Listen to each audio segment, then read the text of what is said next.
Ici, au Pays Noir, il y a de plus en plus souvent des familles dont les membres sont chômeurs depuis plusieurs générations, avec des enfants qui n'ont jamais vu travailler ni leurs parents, ni leurs grands-parents. Et bien sûr, dans la plupart des cas, ils n'ont pas fait d'études et n'ont aucune qualification.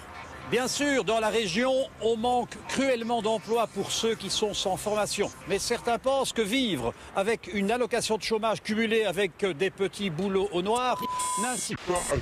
Vas-y vite parce qu'on est à l'antenne et il s'agit... Attention François, générique, c'est parti.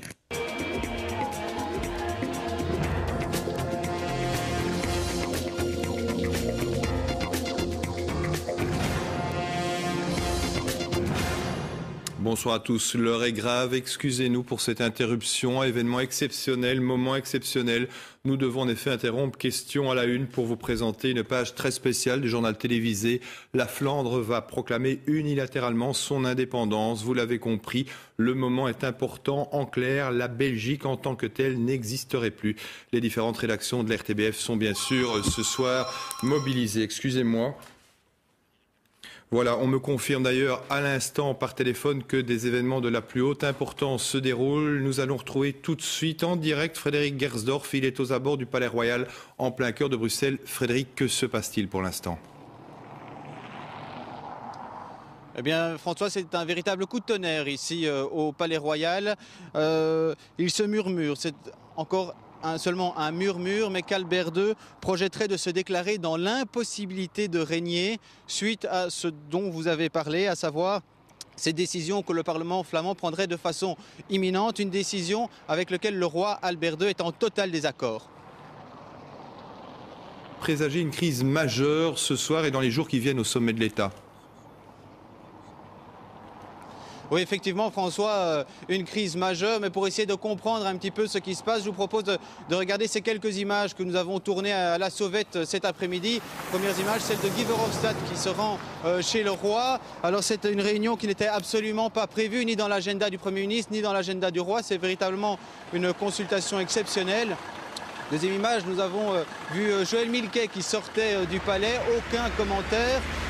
La seule chose qu'on a pu voir, c'est qu'elle a bien rencontré le roi. Ce fut un balai incessant de voitures durant toute l'après-midi. Alors le roi lui-même est sorti du palais, c'était en toute fin d'après-midi. Aucun commentaire, mais là c'est une habitude. On a vu le roi qui était sur le siège conducteur à l'arrière. Il y avait un militaire qui était là. Quelle direction a pris cette voiture, on ne le sait pas.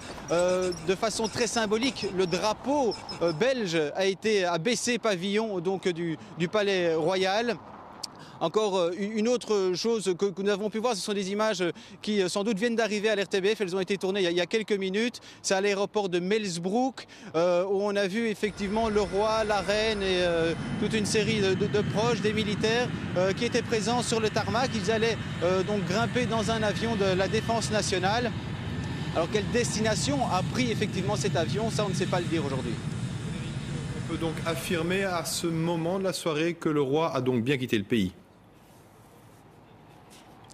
Alors le roi a quitté le pays, ça effectivement on peut le dire. Donc, vers quelle destination, ça je ne sais absolument pas vous le dire à l'heure qu'il est. Et la raison précise, ça je ne peux pas vous le préciser également. On essaiera d'en savoir plus, bien sûr, Frédéric. Et puis donc la décision du roi ressemble bien évidemment à un coup de colère, une décision qui fait suite à ce que le Parlement flamand souhaite aujourd'hui. Mais que souhaite-t-il exactement? On va avoir plus de détails à l'instant même avec Christophe de Borsu. Christophe, que se passe-t-il au Parlement flamand? François, je me trouve devant la façade du Parlement flamand et ce que je peux vous dire, c'est que nous avons confirmation depuis quelques instants. Les parlementaires réunis ici viennent de décider à une écrasante majorité, semble-t-il, l'indépendance de la Flandre, l'indépendance pour tout de suite.